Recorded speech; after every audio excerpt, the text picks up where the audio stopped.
मनुष्य का जीवन एक अद्भुत अवसर के रूप में मिला है और अवसर सौभाग्य के रूप में उन्हीं के जीवन में बदल पाते हैं जो ये याद कर पाते हैं कि किस महान चेतना से, किस ईश्वरीय शक्ति से, किस देवीय योजना से जुड़ पाने का सौभाग्य हम लोगों को मिला।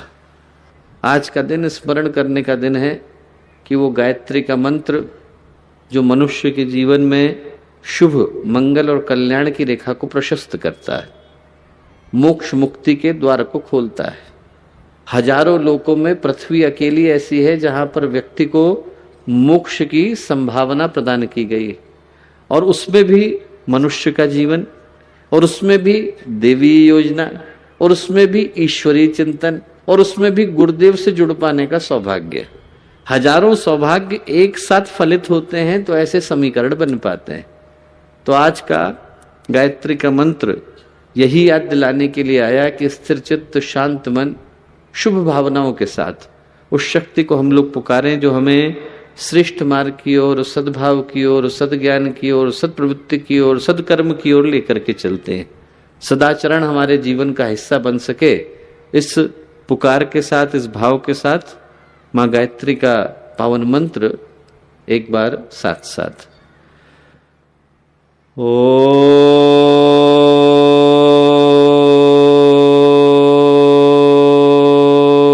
भूर्भुवः स्वः तत्सवितुर्वरेण्यं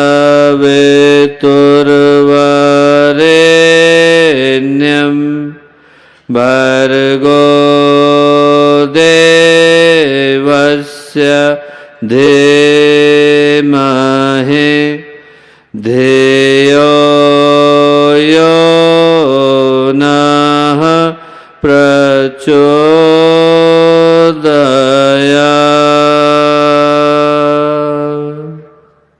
परम पूज्य गुरुदेव परम वंदनीय माता जी के दिव्य संरक्षण में भाइयों, बहनों और प्यारे मित्रों, आज एक बड़े ही दिव्य और अलौकिक अवसर पर हम लोगों के मुलाकात का संयोग बन पाया है।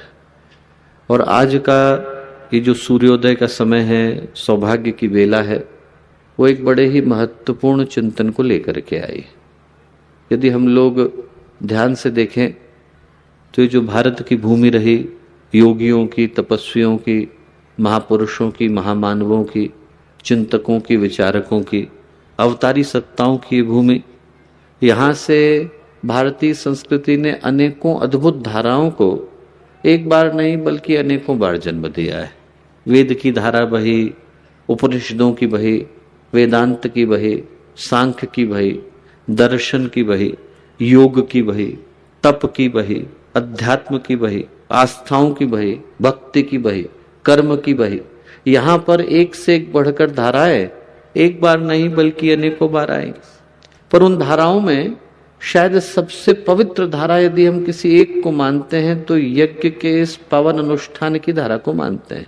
जब से भारत ने, भारतीय संस्कृति ने, भारतीय ज्ञान परंपरा ने एक लिपि के अंदर क्रमबद्ध होना शुरू किया, तब से लेकर यदि आज तक के इतिहास को, आख्यानों को, उदाहरणों को हम लोग उठा करके देखें तो वेद, वेदांत, दर्शन हो सकता है आपको एक जगह पढ़ने को मिले, धर्मशास्त्र एक जगह पढ़ने को मिले, योग है उनके लिए गिने चुने शास्त्र हैं, उनका आप अध्ययन करेंगे तो योग के विषय में जान सकते हैं।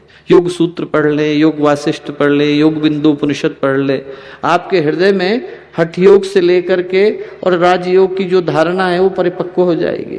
पर यज्ञ अकेला ऐसा है जिसको आप वेदों के अंदर भी पाते हैं, जिसको आप पुराणों के अंदर भी पाते हैं, जिसको आप दर्शन का हिस्सा भी मानते हैं, जिसको आप ज्ञान का हिस्सा भी मानते हैं। यदि हम लोग ब्राह्मणों को पढ़ते हैं, शतपथ ब्राह्मण को पढ़ते हैं, तो उसके अंदर ऋषि बड़े गर्व के साथ कहते हैं यज्ञो वही विष्णु, यज्ञ ही भगवान विष्णु है। इसमें संदेह की कोई गुंजाइश नहीं है, यज्ञ ही भगवान विष्णु है। वो भगवान विष्णु जिनके हिस्से में पालन का, पोषण का, अभिवर्धन का दायित्व आया है, वो यज्ञ की प्रक्रिया है। और थोड़ा आगे बढ़े तो उपनिषद कहते हैं यज्ञ भुवनस्य नाभे, जैसे गर्भ के अंदर स्थित शिशु को माँ अपनी गर्भनाल के माध्यम से पालन पोषण देती है, वैसे ही इस पूरे विश्व ब्रह्मांड को, उपनिषद के ऋषि कहते हैं, इस पूरे ब्रह्मांड को पालन पोषण पहुंचाने का दायित्व यज्ञ करता है। सह यज्ञ प्रजा सृष्ट्वा पुरोवाच प्रजापते। इंसान अकेला पैदा नहीं हुआ, भगवान गीता में कहते हैं उसका जुड़वा भाई भी पैदा हुआ, और उस जुड़वा भाई का नाम क्या है? यज्ञ। इसका ध्यान हम लोग रखेंगे तो ये हम लोगों का ध्यान रखने वाला है। इतनी बड़ी बड़ी बातों को कहने के पीछे का उद्देश्य क्या है? कहने के पीछे का उद्देश्य है दोस्तों कि जो यज्ञ की प्रक्रिया है वो भारतीय संस्कृति का मेरुदंड कही गई है, वर्टिब्रल कॉलम है। इसको यदि आपने ध्वस्त कर दिया तो उस भारतीय संस्कृति को ध्वस्त कर पाने की सामर्थ्य आप अपने अंदर रखते हैं, जिसको अंग्रेज नहीं हरा पाए, जिसको मुगल नहीं हरा पाए, जिसको हूण नहीं खत्म कर पाए, जिसको शक नहीं खत्म कर पाए, जिसको मंगोलों ने एक बार नहीं हजारों बार नष्ट करने का प्रयत्न किया, पर उसके बावजूद उस भारतीय संस्कृति को नष्ट नहीं कर पाए। उस भारतीय संस्कृति को आप बिस्तर पर ला करके खड़ा कर सकते हैं यदि आपने यज्ञ की परंपरा को नष्ट कर दिया। इतनी बड़ी बात को कहने के पीछे का उद्देश्य क्या है? उद्देश्य है दोस्तों कि जो यज्ञ का चिंतन है और यज्ञ का दर्शन है और यज्ञ के पीछे का उद्देश्य है और यज्ञ के पीछे की भावनाएं हैं और जिस तरह के जीवन को जीने की प्रेरणा यज्ञ प्रदान करता है, यदि वो जीवन भारतीय संस्कृति का वो जीवन हर व्यक्ति के जीवन के अंदर, हर व्यक्ति के व्यक्तित्व के अंदर, हर व्यक्ति की भावनाओं के अंदर, हर व्यक्ति के दृष्टिकोण के अंदर उतरता ही नहीं बल्कि अवतरित होता है, तो ये धरती स्वर्ग में बदलती चली जाती है। जिसको गुरुदेव ने कह करके बुलाया, मनुष्य में देवत्व का उदय, धरती पर स्वर्ग का अवतरण, उस अभिकल्पना को साकार करने के लिए यदि किसी एक प्रयोग की आवश्यकता है तो उसका नाम है यज्ञ। यज्ञ से इंसान शुभ कर्म के लिए प्रेरित होता है और गायत्री से व्यक्ति शुभ भावनाओं के लिए प्रेरित होता है। इसीलिए यज्ञ पिता गायत्री माता, देव संस्कृति के निर्माता, ये दो चीजें मिल जाती हैं तो आप विश्वास मान करके चलिए कि इंसान का, सृष्टि का, समष्टि का, युग का कायाकल्प होता चला जाता है। और अभी हम लोग यहाँ गाना सुन ही रहे थे, हे प्रभु जीवन हमारा यज्ञमय कर दीजिए। उस गाने के पीछे का उद्देश्य क्या है? उस गाने के पीछे का उद्देश्य ये नहीं है कि व्यक्ति जीवन भर के लिए यज्ञ कुंड के अंदर आकर के बैठ जाए। उद्देश्य ये नहीं है कि जो यज्ञ का धूम्र है वो हमें मिले। उद्देश्य ये नहीं है कि जो यज्ञ की समिधा है वो हमें मिले। उद्देश्य ये है कि जो यज्ञ का संदेश है वो हमारे जीवन के अंदर अब अवतरित हो जाए, अंदर आकर के अवतरित हो जाए। एक बड़ी प्यारी कथा आती है कि जब महाभारत का युद्ध समाप्त हुआ, भगवान ने युधिष्ठिर को बुलाया और कहा कि युधिष्ठिर, आप अब जो है पूरे भारत के आर्यावर्त के स्वामी बनने जा रहे हैं। जहां से अफगानिस्तान शुरू होता है, वहां से लेकर जहां पर मलेशिया है, मलयाचल, इंडोनेशिया, वो पूरा का पूरा युधिष्ठिर उसके स्वामी बनने जा रहे थे। बोले पर आज आपकी जिम्मेवारियों का अंत नहीं हो रहा, आज से आपकी जिम्मेवारियां शुरू हो रही। युधिष्ठिर ने कहा कि बिल्कुल सत्य कहते हैं भगवान, मुझे क्या करने की आवश्यकता है? तो भगवान कृष्ण बोले कि ऐसा है, बुरे लोग मारे गए, दुर्योधन, दुशासन, शकुनी, इन सब का अंत हुआ, अच्छी बात है, पर ये समस्या का आधा समाधान हुआ। समस्या का पूरा समाधान करने के लिए उस वातावरण को शुद्ध करना अनिवार्य है जिसके माध्यम से दुर्योधन की तरह के व्यक्तित्व जन्म लेते हैं। बोले यदि नाली के अंदर कीचड़ आ जाती है तो उस जगह जाकर के इत्र फैलाने से समस्या का समाधान नहीं होता। थोड़ी देर के लिए खुशबू रहेगी और उसके बाद फिर बदबू आने वाली, फिर वहां पर मक्खी मच्छर आएंगे, फिर बीमारियां फैलेंगी। नाली की सफाई अनिवार्य हो जाती है। युधिष्ठिर बोले बिल्कुल सही कहते हैं भगवान। भगवान कृष्ण बोले युधिष्ठिर, आज की तारीख में इंसान के मन के अंदर उसी तरह से कीचड़ आ गया है जैसे नाली के अंदर आ जाता है।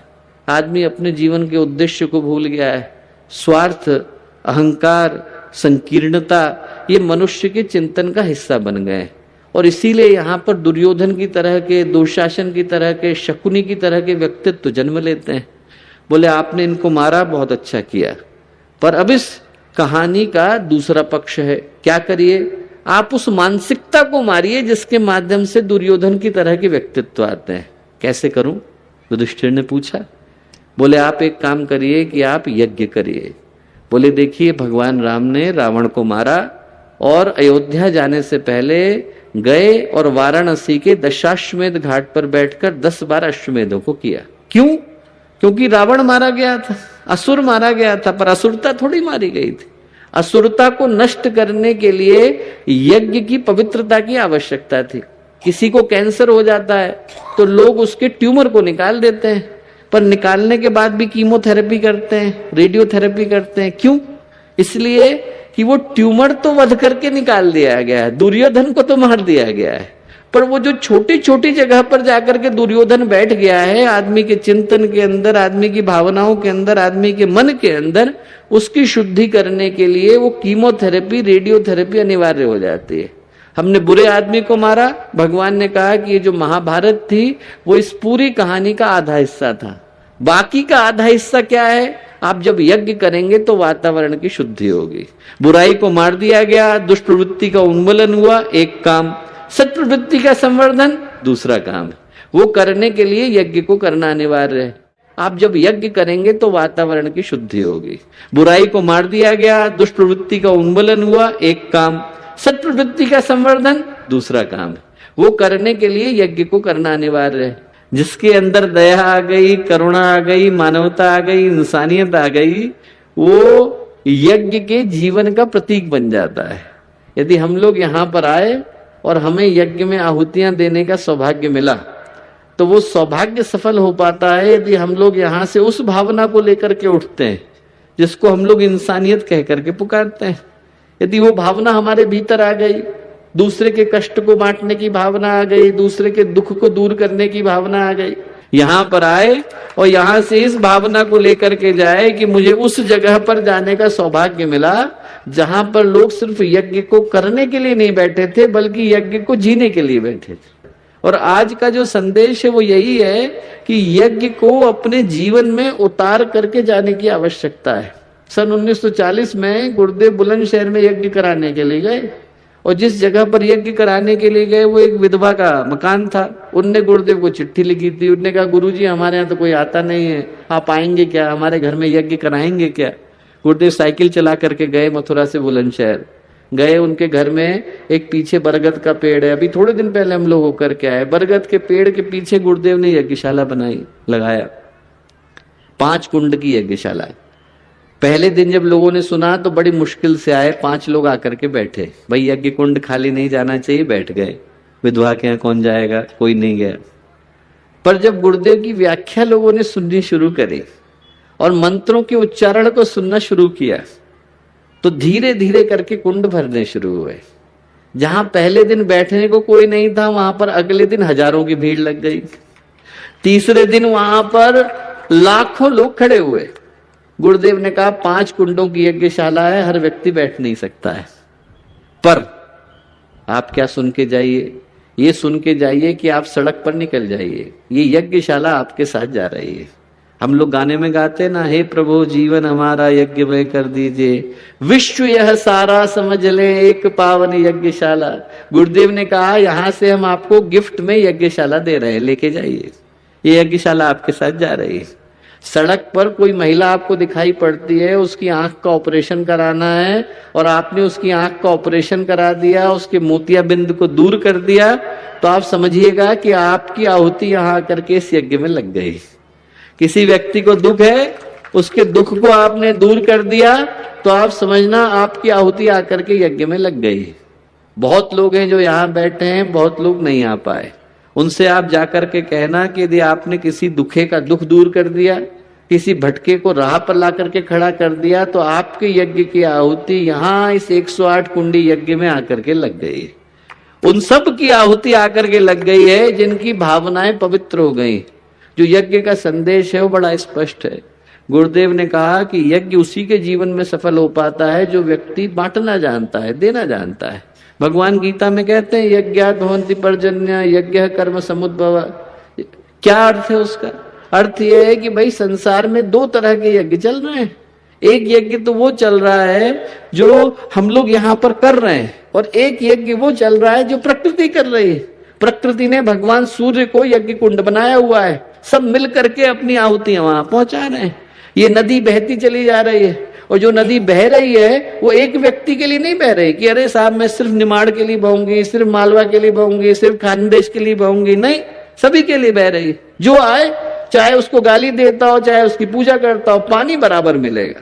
नदी हर एक के लिए बहती है। नदी में से बादल निकलते हैं, हर व्यक्ति के लिए निकलते हैं। बादल से बारिश होती है, हर व्यक्ति के लिए होती है। बारिश से धरती को अन्न मिलता है, हर व्यक्ति के लिए निकलता है। और ये मिलता किसको है? इंसान को मिलता है।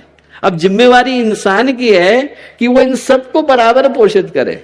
धरती को दे, आसमान को दे, बादलों को दे, नदी को दे, पहाड़ को दे।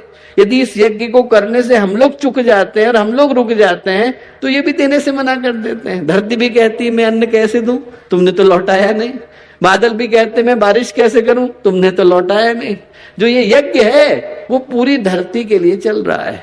भगवान कहते हैं गीता में कि जिसके हृदय में भावना आ जाती है कि यदि दूसरे तक मुझे अपनी भावनाओं को, अपनी क्षमता को, अपनी योग्यता को पहुंचाने की आवश्यकता है, उसके अंदर यज्ञ आ जाता है। और आ गया तो भगवान परीक्षा लेने आ जाते हैं। भगवान को क्या दिक्कत है? भगवान को कौन सा एग्जामिनेशन सेंटर खोलना है कि अरे भाई तुम्हारे अंदर यज्ञ की भावना आई, ये चेक करने के लिए हम एग्जामिनेशन बिठाएंगे तब देखेंगे ना। भगवान कहीं ले लेते हैं। भगवान नामदेव की परीक्षा लेने के लिए गए कि भाई इसके अंदर यज्ञ की भावना आई कि नहीं आई। तो नामदेव की परीक्षा लेने के लिए भगवान क्या बन के गए? भगवान कुत्ता बन के गए। नामदेव रोटी बेल रहे थे, कुत्ता आया और रोटी छीन करके भागा। और कोई होता तो डंडा लगाता कुत्ते को, कह रहे भैया ये देखो। नामदेव ने क्या करा? चौके के अंदर गए, घी लेकर के आए और कुत्ते के पीछे भागे। बोले भैया चुपड़ने तो दीजिए, सूखी रोटी ले जा रहे हैं आप। क्या है ये? भगवान ने परीक्षा ली, ये देखने के लिए ली कि ये यज्ञ के अंदर गए, इनके अंदर यज्ञ की सच्ची भावना आई कि नहीं आई। एकनाथ के पास भगवान आए, गधा बन करके आए। भगवान वाराणसी से एकनाथ ने जल लिया गंगा का, रामेश्वरम में चढ़ाएंगे। बहुत सारे कांवड़ियों के साथ चले। चलते चलते क्या हुआ, उनने देखा कि रास्ते में गधा करा रहा है। बाकी के सारे कांवड़ी आगे बढ़ गए। कराहते गधे को देख करके एकनाथ के दिल में दया आ गई। गंगा जल लिया, गधे के मुंह में डाल दिया। अरे भैया कैसा पागल आदमी है, देखो। बाकी कांवड़ी बोले एकनाथ से, अरे कैसा पागल आदमी, गंगा जल कोई डालता है गधे के मुंह में? नहीं नहीं साहब, दूसरे का कष्ट नहीं देखा गया मुझसे। उनने दूसरा लोटा लिया और वो भी गधे के मुंह में डाला। बाकी के लोग बोले कि आदमी तो बिल्कुल पागल हो गया। एकनाथ ने कहा आप सारा का सारा गंगा जल तो दे दिया, वापस चलते हैं, वाराणसी से लेकर के आते हैं। कांवड़ी आगे बढ़ गए, एकनाथ वापस लौटने लगे। वो जो गधा था वो भगवान शिव बन करके प्रकट हुआ। कहीं जाने की जरूरत नहीं है, रामेश्वरम तुम्हारा जल लेने के लिए यहीं आ गए। इन घटनाओं का, इन शिक्षाओं का क्या उद्देश्य? एक ही चिंतन है। यहाँ कण कण के अंदर, अणु अणु के अंदर, हर जीव के अंदर परमात्मा विराजमान है। जिसको दिखाई पड़ जाता है उसके लिए यज्ञ अनवरत शुरू हो जाता है। उसके लिए ना आपको वेदी पर बैठने की आवश्यकता है, ना मंत्र का उच्चारण करने की आवश्यकता है। आपके हृदय में यदि यज्ञ की अग्नि जल गई तो आप जहां चलेंगे, जो बोलेंगे, जो कहेंगे, जो करेंगे, वो सब यज्ञ में बदल जाता है। बदलने के लिए एक ही चीज को करने की आवश्यकता है कि अंदर की ज्वाला को जलाने की आवश्यकता है। जिसकी जल गई उसके मुख से निकलने वाला हर शब्द मंत्र बन जाता है। वो जहां बैठता है वो यज्ञशाला बन जाती है।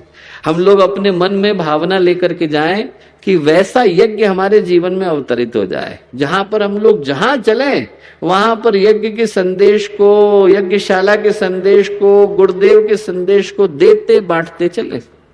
एक अंतिम कहानी सुना करके बात को समाप्त करूंगा, पर कहानी है बड़ी प्यारी। और कहानी का जो संबंध है वो इस क्षेत्र के साथ भी है, उसके पीछे का जो भाव है वो भी बड़ा अद्भुत है, और गुरुदेव के साथ उसका बड़ा ही अद्भुत संबंध है। वेदों में जो कहानियां कही गई हैं वो कहानियां रूपकों के तौर पे कही गई, प्रतीकों के तौर पे कही गई है। उनका वो अर्थ नहीं है जो पढ़ने में आता है, उनका वो अर्थ है जो समझने में आता है। कहानी क्या है?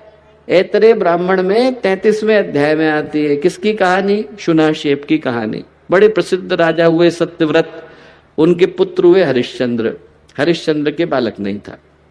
देवर्षि नारद ने कहा आप वरुण ऋषि की, उनकी वरुण देवता की पूजा करिए। और वरुण देवता वेदों में आदित्य वरुण एक ही है, सूर्य भगवान और वरुण एक ही है। बोले उनकी पूजा करिए। उनकी पूजा करने से क्या होगा कि यदि वो प्रसन्न हुए तो आपको बालक देंगे। वरुण देवता प्रसन्न हो गए। वरुण देवता ने कहा कि हम आपको पुत्र देंगे, पर शर्त एक है। क्या? पैदा होने के बाद वो पुत्र मुझको दोबारा से सौंप देना। संकल्प ले लिया हरिश्चंद्र ने, पुत्रों में जायताम तेने तो आए जाए, यदि मेरे पुत्र हुआ तो मैं इनको वरुण देव को सौंप दूंगा। पुत्र हो गया। पुत्र का नाम रखा गया रोहिताश्व।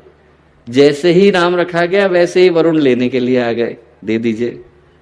राजा बोले कि अरे भैया, बलि पशु भी 10 दिन से छोटा होता है तो कोई लेकर के नहीं जाता है, ये तो बालक है, अभी नवजात पैदा हुआ है, थोड़े दिन तो रुको। थोड़े दिन और करते करते बालक बड़ा हो गया।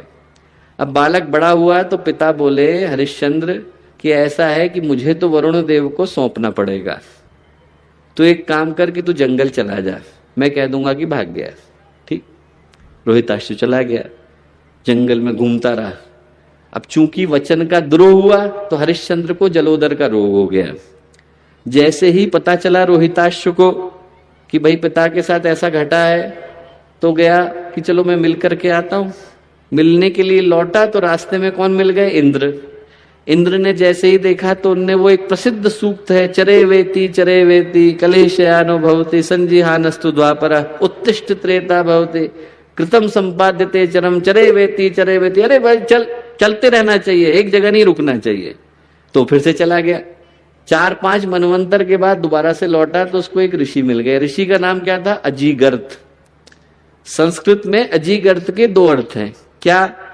अजीगर्थ का एक अर्थ है अजगर, दूसरा अर्थ है कि जो इतना निर्धन हो कि जिसके पास निगलने मात्र के लिए भी भोजन नहीं हो। और वो अजीगर्थ जो थे ऐसे निर्धन थे। उनके 3 पुत्र थे। क्या नाम थे? शुनह शेप, शुनह पुच्छ, शुनह लांगुल। पुच्छ का मतलब पूंछ, शेप का मतलब पूंछ, लांगुल का मतलब पूंछ, शुनह का मतलब कुत्ता। कुत्ते की पूंछ की तरह से टेढ़े थे। बड़ा वाला पिता को प्यारा था, छोटा वाला माता को प्यारा था, बीच वाला किसी को प्यारा नहीं था। उनने अजीगर्थ से कहा कि साहब आपके बच्चे को मुझे दे दीजिए, मैं 100 गाय दूंगा। अजीगर्थ ने कहा ठीक है, 100 गाय दे दो, हमारे बच्चे को ले जाओ। ले गए। पीछे पीछे अजीगर्थ भी चले। वरुण देव के पास जाकर के रोहिताश्व ने कहा कि साहब मेरे बदले में आप शुनह शेप को ले लीजिए। वरुण देव ने कहा कोई दिक्कत नहीं है, नरमेध यज्ञ किया जाए। ध्यान से सुनना आप, नरमेध यज्ञ किया जाए। नरमेध यज्ञ करने के लिए सारे बड़े बड़े ऋषि आ गए। ब्रह्मा कौन बने? वशिष्ठ। होता कौन बने? विश्वामित्र। अध्वर्यु कौन बने? जमदग्नि। और उद्गाता कौन बने? अयास। सारे के सारे सबसे बड़े ऋषियों में से एक बैठ गए। 21 यूप बांध दिए गए, 21 खंबे बांध दिए गए। और उनमें जब बारी आई कि अब बलि दी जाएगी तो इंसान की बलि कौन दे? कोई देने को तैयार नहीं हुआ। ऋषियों ने मना कर दिया कि साहब हम नहीं करेंगे। अजीगर्थ बोले कि 100 गाय मुझे दे दो तो मैं ही बांधने को तैयार हूं। बांध दिया। अब जब बांधा तो शुनह शेप के हृदय से करुण पुकार निकली। ऋषि अपने रहने गए। देवता के यज्ञ में तो बंधने के लिए आया हूं, पिता ने ही ला करके मुझे बलि के यूप पर बांध दिया है, तो मेरा अपना कौन? भगवान के अलावा कौन? भगवान को पुकारा। पहले पुकारा उनने इंद्र को, फिर पुकारा अग्निदेव को, फिर पुकारा अश्विनी कुमारों को, किसी ने नहीं सुना। अंत में नूतन प्रारंभ की देवी है उषा, उनको पुकारा। सूर्योदय की जो पहली किरण है उनको पुकारा। और मुख से जो सूक्त निकला करुणा में वो कहलाया उषा सूक्त। ऋग्वेद के प्रसिद्ध सूक्तों में से एक है। वो लड़का जो कुत्ते की पूंछ की तरह से टेढ़ा था, जिसका जीवन पूरी तरह से उल्टा चला गया था, उसके जीवन में ऐसा चमत्कार घटा कि उसके हृदय से जो पुकार निकली वो वेदों की सबसे प्रसिद्ध पुकार कहलाई। कहानी का बड़ा मार्मिक अर्थ। जैसे ही ये घटना घटी सारे ऋषियों ने प्रणाम किया। प्रणाम करने के बाद विश्वामित्र ने कहा कि आज से तुम मेरे पुत्र हुए देवरात विश्वामित्र, जिसके अंदर का देवता जाग गया, ऐसे तुम आज से हुए देवरात विश्वामित्र। आज से तुम आजीगर्ती शुनाशेप नहीं हो, आज से तुम देवरात विश्वामित्र हो। महर्षि विश्वामित्र के 100 पुत्र थे। जो पहले 50 थे उनने ज्येष्ठ मानने से मना कर दिया, वो अभिशप्त हो गए। जो बाद के 50 थे, मधुच्छंदा, रेणु, ऋभक, अष्टक, उन सब ने माना तो वो ऋषि के रूप में प्रतिष्ठित हुए। अब इस कहानी का मर्म क्या है? कहानी का मर्म बड़ा प्यारा है। कहानी का मर्म यह है कि पहले तो सोच के देखें कि वरुण कौन? वरुण वो जो जल का नियमन करना जानते हो। जब धरती जलमग्न हो गई तो उसको सुखाने का काम किया, इसलिए शब्द वरुण आया। भगवान सूर्य के प्रकाश से वो पानी सूखा, वरुण कहलाए। वरुण के 2 पुत्र हुए। क्या क्या नाम हुए? अंगिरा और भृगु। अंगिरा के पुत्र बृहन्मति, बृहस्पति के रूप में देवताओं के गुरु के रूप में प्रतिष्ठित हुए। भृगु के पुत्र, उनके कौन से पुत्र हुए? एक तो उनकी शादी हुई असुरों की पुत्री से, दिव्या से, हिरण्यकशिपु की पुत्री थी। उससे जो बच्चे हुए उनका क्या नाम हुआ? शुक्राचार्य, असुरों के गुरु हो गए। एक ऋषियों की पुत्री से शादी हुई, पुलोमा ऋषि की पुत्री थी पौलोमी। उनसे कौन से पुत्र हुए? च्यवन, च्यवनप्राश आया। उनके पुत्र हुए आप्तवान, आप्तवान के पुत्र हुए उर्वरु के पुत्र हुए ऋचिक, ऋचिक के पुत्र हुए जमदग्नि, और ऋचिक के जो अपने मामा जी की लड़के हुए उनसे कौन निकले? विश्वरथ, विश्वामित्र। जो विश्वामित्र थे और जमदग्नि थे, दोनों घनिष्ठ मित्र थे और किसके यहाँ पढ़ते थे? ऋचिक ऋषि के यहाँ पढ़ते थे। इसका क्या मतलब हुआ? उस समय के प्रतिष्ठित खगोलज्ञों में से एक ऋचिक ऋषि थे। जब हम लोग सूर्य का वर्ष गिनते हैं और जब हम लोग चंद्रमा का वर्ष गिनते हैं तो दोनों के मध्य में 5 दिन कुछ घंटे का अंतर आ जाता है। 4 वर्ष में मिलकर के कितना हो जाता है? 21 दिन। हम लोग कहते हैं ना पुरुषोत्तम मास, खल मास। वो जो एक अलग से निकल करके आया महीना, उसका क्या करते थे? उसको गणना बाह्य कर देते थे, इसको गिनेंगे नहीं। इसलिए जो गौ मांगी अजीगर्त ने, वो गौ नहीं मांगी। वेदों में क्या कहा गया है? गोवा गावह गावह व आदित्य। भगवान सूर्य के परिक्रमा के 100 पथ मांगे कि मुझे वो दे दिए जाएं, 21 दिन अलग कर दिए जाएं। 21 दिन अलग कैसे करेंगे? तो क्या करते थे? 21 यूप बांध देते थे, उसमें से अभिनय करते थे कि इन यूपों को हटाया और जंगल में उनको पशुओं को चराने के लिए छोड़ दिया। इंसान का क्या करे? तो ऐसे में क्या हुआ कि जब बलि यूप का अभिनय हुआ और उसके हृदय से वो ऋचा निकल करके आई, तो उस कहानी का असली मर्म निकल करके आया। एक व्यक्ति जिसके जीवन में पशुता का चरम हो, उसके अंदर ऋषि बनने की संभावना गायत्री के मंत्र से जाग सकती है। गोवा गावह, वो जो गौ है वो गौ नहीं है, गायत्री है। गोवा गावह गावह व आदित्य। पशु को देवता बनाने की सामर्थ्य गायत्री का मंत्र रखता है। उस कहानी का मर्म आया। और जो ये ज्योतिष की दृष्टि से प्रयोग किया गया वो क्या था? आप जरा ध्यान करके देखिए, जितने पुराने लोग यहां पर बैठे हैं, सन 62 आया था, हर एक को याद है। अष्ट ग्रहों का योग बना था, हर एक को याद है। उससे पहले अखबारों में क्या घटनाएं छपती थी? धरती नष्ट होने वाली है सन 62 में, धरती खत्म हो जाएगी, इसके बाद धरती बचेगी नहीं, यही कहते थे। सन 56 में गुरुदेव ने मथुरा में कौन सा यज्ञ किया था? नरमेध का यज्ञ किया था। वो जो नरमेध का यज्ञ है उसमें गुरुदेव ने क्या मांगे थे? आत्मदानी, आत्मबलदानी, जो अपने जीवन की पशुता का त्याग करने की सामर्थ्य रखते हो। उस कहानी का मर्म इतना प्यारा है कि उस युग के विश्वामित्र ने यज्ञ किया कि एक ऐसे व्यक्ति को जिसके अंदर पशुता हो, शुनः प्राणश्च शेपः रूपमिति शुनः शेपः। संस्कृत में कहा गया है जिसके प्राण बिल्कुल कुत्ते की तरह से, पशु की तरह से नीचे गिर गए हो, उसके अंदर के देवता को जो जगा दे वो विश्वामित्र की तरह से गायत्री का उपासक होता है। उस युग के विश्वामित्र ने क्या किया? शुनहशेप को जगाया। इस युग के विश्वामित्र ने नरमेध यज्ञ को किया ताकि अष्ट ग्रहों की जो युति बन रही थी उसको समाप्त किया जा सके। और ये कहा, उसके बाद से गुरुदेव ने गायत्री परिवार का क्या संदेश दिया? मनुष्य में देवत्व का उदय, धरती पर स्वर का अवतरण। हम में से हर एक के अंदर हमारे व्यक्तित्व का जो हिस्सा है, जो कुत्ते की पूंछ की तरह से टेढ़ा है, उसको देवता बनाने की आवश्यकता है। जो यज्ञ है उसका बड़ा ही पवित्र आधार है, और आधार यह है कि हमारे व्यक्तित्व का वो हिस्सा जो किसी के बदले नहीं बदलता, उसको बदल पाने की सामर्थ्य ये गायत्री का यज्ञ अपने अंदर सुरक्षित रखता है।